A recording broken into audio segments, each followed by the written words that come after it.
Bélgica acusó a Holanda el martes por no haber informado a los miembros de la Unión Europea sobre el hallazgo de fipronil en huevos desde noviembre de 2016. Desde la semana pasada, decenas de millones de huevos han sido retirados del mercado en varios países tras reportarse que múltiples lotes estaban contaminados con el insecticida. El Ministerio Belga de Agricultura presentó a los miembros de las comisiones el informe sobre el circuito de contaminación de los huevos entregado por la Agencia Federal para la Seguridad de la Cadena Alimentaria. El documento constata la presencia de fipronil en huevos holandeses desde hace 9 meses. La primera alerta recibida por la AFSCA fue el 2 de junio y procedía de un criador que detectó la presencia de fipronil en huevos durante una prueba de autocontrol.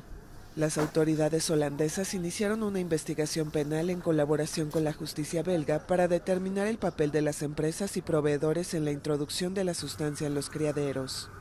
El fipronil es un insecticida común en productos veterinarios contra pulgas, ácaros y garrapatas, pero está prohibido en el tratamiento de animales destinados a la cadena alimentaria como las gallinas. La crisis sanitaria fue detectada hace una semana en Alemania y Bélgica y se ha extendido a Francia y Reino Unido.